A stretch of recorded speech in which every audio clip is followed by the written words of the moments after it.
ॐ केकीकण्ठाभनीलं सुरवरविलसद्विप्रपदाब्जचिह्नं शोभाढ्यं पीतवस्त्रं सरसिजनयनं सर्वदा सुप्रसन्नं पाणौ नाराचचापं कपिनिकरयुतं बन्धुना सेव्यमानं नौमील्यं जानकीशं रघुवरमनिशं पुष्पकारूढरामं कौशलेन्द्रपदकञ्जमञ्जुलौ कोमलावजमहेशवन्दितौ जानकीकरसरोजलालितौ चिन्तकस्य मनभृङ्गसङ्गिनौ कुन्द इन्दुदर गौरसुन्दरम् अम्बिकापतिमभीष्टसिद्धिदं करुणीककलकञ्जलोचनं नौमि शङ्करमनङ्गमोचनम्। भवतां समेषां श्रीमद् वाल्मीकि रामायण पारायणोपक्रमे हार्दं स्वागतम् अभिनन्दनं च। इदानीम् उत्तरकाण्डस्य एकोनसप्ततितमः सर्गः आरभ्यते। इस सर्ग में शत्रुघ्न और लवणासुर का युद्ध तथा लवण का वध, यह सब वर्णन वर्णित है। तच्छ्रुत्वा भाषितं तस्य शत्रुघ्नस्य महात्मनः क्रोधमाहारयत्तीव्रं तिष्ठ तिष्ठेति चाब्रवीत्। महामना शत्रुघ्न का वह भाषण सुनकर लवणासुर को बड़ा क्रोध हुआ और बोला, अरे खड़ा रह खड़ा रह। पाणौ पाणिं च निष्पिष्य दंतान कटकटाय्य च लवणो रघुशार्दूलम आह्वयामास चासक्रे। वह हाथ पर हाथ रगड़ता और दांत कटकटाता हुआ रघुकुल के सिंह शत्रुघ्न को बारंबार ललकारने लगा। तम ब्रुवाणम तथा वाक्यम लवणम घोर दर्शनम शत्रुघ्नो देव शत्रुघ्नो इदम वचनम अब्रवीत्। भयंकर दिखाई देने वाले लवण को इस प्रकार बोलते देख देव शत्रुओं का नाश करने वाले शत्रुघ्न ने यह बात कही। शत्रुघ्नो न तदा जातु यदान्ये निर्जितास्त्वया तदद्य बाणाभिहतो ब्रजत्वं यमसातनम। राक्षस, जब तूने दूसरे वीरों को पराजित किया था उस समय शत्रुघ्न का जन्म नहीं हुआ था, अतः आज मेरे इन बाणों की चोट खाकर तू सीधे यमलोक की राह ले। ऋषयोऽप्यद्य पापात्मन् मया त्वां निहतं रणे पश्यन्तु विप्रा विद्वांसस्त्रिदशा इव रावणं। पापात्मन, जैसे देवताओं ने रावण को धराशायी हुआ देखा था, उसी तरह विद्वान ब्राह्मण और ऋषि आज रणभूमि में मेरे द्वारा मारे गए तुम दुराचारी राक्षस को भी देखेंगे। त्वयि मद्बाण निर्दग्धे पतितेद्य निशाचर पुरे जनपदे चापि क्षेममेव भविष्यति। निशाचर, आज मेरे बाणों से दग्ध होकर जब तू धरती पर गिर जाएगा उस समय इस नगर और जनपद में भी सबका कल्याण ही होगा। अद्य मदबाहु निष्क्रांत सरो वज्र निभाननः प्रवेक्ष्यते ते हृदयं पद्ममंसुरिवार्कजः। आज मेरी भुजाओं से छूटा हुआ वज्र के समान मुख वाला बाण उसी तरह तेरी छाती में धस जाएगा जैसे सूर्य की किरण कमल कोश में प्रविष्ट हो जाती है। एवं मुक्तो महावृक्षम लवण क्रोध मूर्छितः शत्रुघ्नो रसि चिक्षेप सचतम सतधाच्छिनत्। शत्रुघ्न के ऐसा कहने पर लवण क्रोध से मूर्छित सा हो गया और एक महान वृक्ष लेकर उसने शत्रुघ्न की छाती पर दे मारा, परंतु शत्रुघ्न ने उसके सैकड़ों टुकड़े कर दिए। तदृष्ट्वा विफलं कर्म राक्षस पुनरेवतु पादपान् सुबहून् गृह्य शत्रुघ्नाया सृजत बलि। वह वार खाली गया देख उस बलवान राक्षस ने पुनः बहुत से वृक्ष ले लेकर शत्रुघ्न पर चलाए। शत्रुघ्नश्चापि तेजस्वी वृक्षानापततो बहून् त्रिभिश्चतुर्भिरेकैकं चिच्छेदो चिच्छेदो नल पर्वभिः, चिच्छेदो नत पर्वभिः। परंतु शत्रुघ्न भी बड़े तेजस्वी थे। उन्होंने अपने ऊपर आते हुए उन बहुसंख्यक वृक्षों में से प्रत्येक को झुकी हुई गांठ वाले 3-3 या 4-4 बाण मारकर काट डाला। ततो वर्णमयं वर्ष व्यसृजत् राक्षसो परी। ततो वर्णमयं वर्षं व्यसृजत् राक्षसोपरि, शत्रुघ्नो वीर्य संपन्नो विव्यथेन स राक्षसः। फिर पराक्रमी शत्रुघ्न ने उस राक्षस पर बाणों की झड़ी लगा दी, किंतु वह निशाचर इससे व्यथित या विचलित नहीं हुआ। ततः प्रहस्य लवणो वृक्षमुद्यम्य वीर्यवान्, शिरस्यभ्यहनच्छूरं स्रस्तांगः समुमोह वै। तब बल विक्रमशाली लवण ने हंसकर एक वृक्ष उठाया और उसे सूरवीर शत्रुघ्न के सिर पर दे मारा। उसकी चोट खाकर शत्रुघ्न के सारे अंग शिथिल हो गए और उन्हें मूर्छा आ गई। तस्मिन् निपतिते वीरे हाहाकारो महान अभूत्, ऋषीणाम देव संघानाम गंधर्वाप्सरसाम तथा। वीर शत्रुघ्न के गिरते ही ऋषियों, देव समूहों, गंधर्वों और अप्सराओं में महान हाहाकार मच गया। तम अवज्ञायतु हतम शत्रुघ्नं भुवि पातितं, रक्षोलब्धान्तरमपि न विवेश स्वमालयम्, नापि शूलं प्रजाग्राह तं दृष्ट्वा भुवि पातितम्। ततो हत इति ज्ञात्वा तान भक्षान समुदावहत। शत्रुघ्न जी को भूमि पर गिरा देख लवण ने समझा ये मर गए, इसलिए अवसर मिलने पर भी वह राक्षस अपने घर में नहीं गया और ना सूल ही ले आया। उन्हें धराशायी हुआ देख सर्वथा मरा हुआ समझकर ही वह अपनी उस भोजन सामग्री को एकत्र करने लगा। मुहूर्ता लब्ध संज्ञस्तु पुनस्तस्थौ धृतायुधः, शत्रुघ्नो वै पुरद्वारी ऋषिभिः संप्रपूजितः। दो ही घड़ी में शत्रुघ्न को होश आ गया।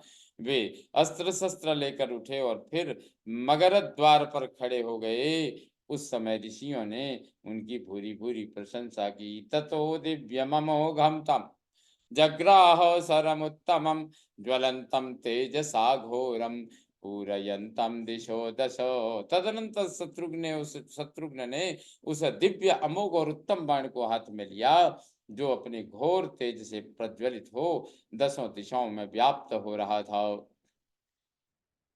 वज्राननं वज्रवेगं मेरुमंदर सन्निभं, नतं पर्वसु सर्वेषु संयुगेष्वपराजितम्।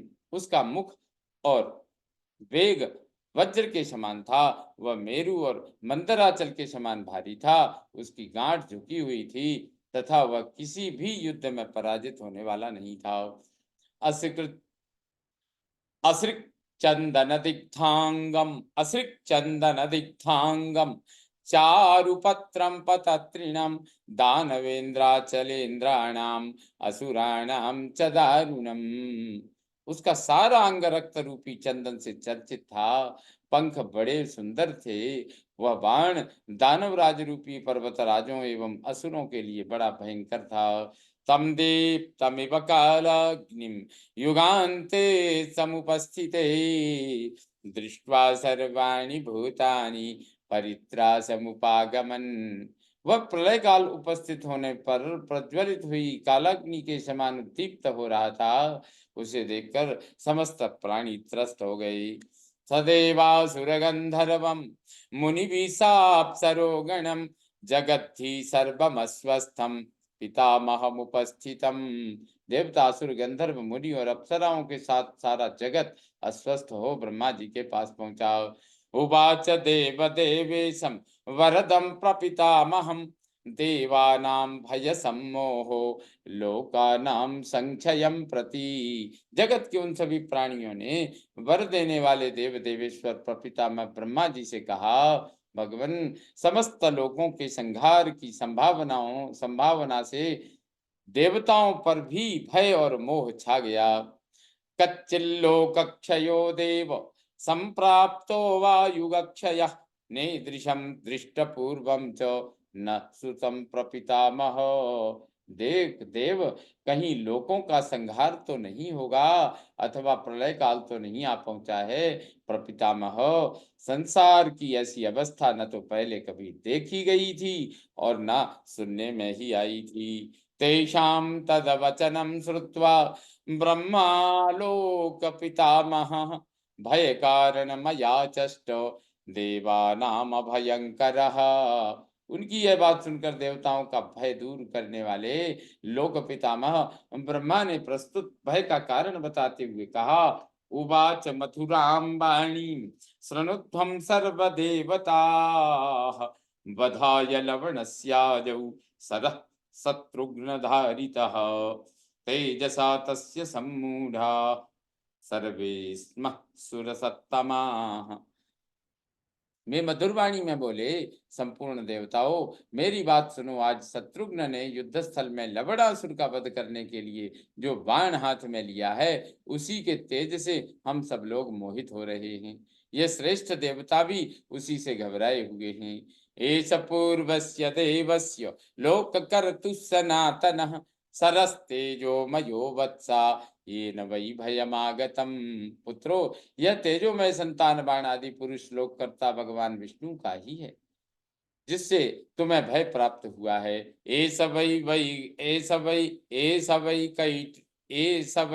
कैटभस्यार्थे मधुनश्च महासरः सृष्टो महात्मना तेन वधार्थे दैत्ययोस्तयोः।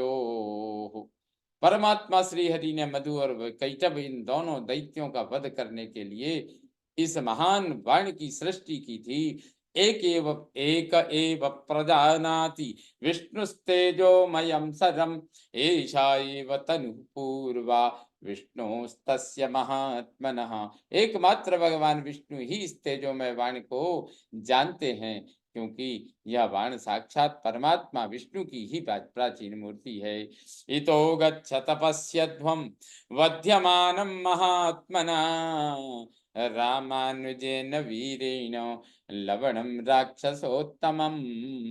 अब तुम लोग यहाँ से जाओ और श्री रामचंद्र जी के छोटे भाई महामनस्वी वीर शत्रुघ्न के हाथ से राक्षस प्रवर लवणासुर का वध होता देखो। तस्य ते देवदेवस्य निशम्य वचनं सुरा आजगमुर्यत्र युध्येते शत्रुघ्नो लवणाबुभौ। देवाधिदेव ब्रह्मा जी का यह वचन सुनकर देवता लोग उस स्थान पर आए जहां शत्रुघ्न जी और लवणासुर दोनों का युद्ध हो रहा था। तम सरम दिव्य संकाशम शत्रुघ्नो करधारितम ददृशु सर्वभूतानि युगान्ताग्निमिवोत्थितम्। शत्रुघ्न जी के द्वारा हाथ में लिए गए उस दिव्य बाण को सभी प्राणियों ने देखा। वह प्रलय काल के अग्नि के समान प्रज्वलित हो रहा था। आकाशमावृतं दृष्ट्वा देवैर्हि रघुनन्दनः सिंहनादं भृशं कृत्वा ददर्शो लवणं पुनः। आकाश को देवताओं से भरा हुआ देखकर रघुकुल नंदन शत्रुघ्न ने बड़े जोर से सिंहनाद करके लवणासुर की ओर देखा। आहूतश्च पुनस्तेन शत्रुघ्नेन महात्मना लवणः क्रोध संयुक्तो युद्धाय समुपस्थितः। महात्मा शत्रुघ्न के पुनः ललकारने पर लवणासुर क्रोध से भर गया और फिर युद्ध के लिए उनके सामने आया। आकर्णात् स विकृष्याथ तद्धनुर्धन्विनां वरः सममोच महाबाणम लवणस्य महोरसी। तब धनुर्धरों में श्रेष्ठ रघुनाथ जी ने अपने धनुष को कान तक खींचकर उस महाबाण को लवणासुर के विशाल वक्षस्थल पर चलाया। उरस्तस्य विदर्या उरस्तस्य विदार्यासु प्रविवेश रसातलम गत्वा रसातलं दिव्या सरो विबुध पूजितः पुनरेवागमत्तूर्णम इक्ष्वाकुकुलनंदनम। वह देव पूजित दिव्य बाण तुरंत ही उस राक्षस के हृदय को विदीर्ण करके रसातल में घुस गया तथा रसातल में जाकर वह फिर तत्काल ही इक्ष्वाकु कुल नंदन श्री रघुनाथ जी के पास आ गया। शत्रुघ्न सरनिर्भिन्नो लवणः स निशाचरः पपात सहसा भूमौ वज्राहत इवाचलः। शत्रुघ्न जी के बाण से विदीर्ण होकर निशाचर लवण वज्र के मारे हुए पर्वत के समान सिंहा सहसा पृथ्वी पर गिर पड़ा। तत्शूलम महदिव्यम हते लवण राक्षसे पश्यताम सर्वदेवानाम रुद्रस्य वसमन्वगात। लवणासुर के मारे जाते ही वह दिव्य एवं महान शूल सब देवताओं के देखते देखते भगवान इंद्र के पास आ गया। एकेषु पातेन भयं निपात्य लोकत्रयस्यास्य रघुप्रवीरः विनिर्भवा विनिर्बभावुत्तम चापबाण विनिर्बभावुत्तम चापबाणस्तमः प्रणुद्येव सहस्ररश्मिः तमः प्रणुद्येव सहस्ररश्मिः। इस प्रकार उत्तम धनुष बाण धारण करने वाले रघुकुल के प्रमुख वीर शत्रुघ्न एक ही बाण के प्रहार से तीनों लोकों के भय को नष्ट करके उसी प्रकार सुशोभित हुए जैसे त्रिभुवन का अंधकार दूर करके सहस्र किरणधारी सूर्यदेव प्रकाशित होते हैं। ततो हि देवा ऋषिपन्नगाश्च प्रपूजिरेह्यप्सरसश्च सर्वा दृष्ट्या जयो दाशरथेरवाप्तस्त्यक्त्वा भयं सर्प इव प्रशान्तः। सौभाग्य की बात है कि दशरथ नंदन शत्रुघ्न ने भय छोड़कर विजय प्राप्त की और सर्प के समान लवणासुर मर गया ऐसा कहकर देवता ऋषि नाग और समस्त अप्सराएं उस समय शत्रुघ्न जी की भूरी भूरी प्रशंसा करने लगी। इत्यार्थे श्रीमद् रामायणे वाल्मीकिये आदि काव्ये उत्तरकांडे एकोनसप्ततितमः सर्गः सम्पूर्णतां याति।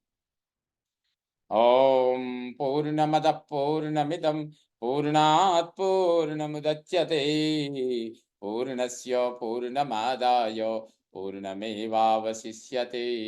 ओम शांति शांति शांतिः। सर्वे भवन्तु सुखिनः सर्वे सन्तु निरामयाः सर्वे भद्राणि पश्यन्तु मा कश्चित् दुःखभाग् भवेत्। ओम शांति शांति शांति। श्री रामचंद्रो विजयते तराम।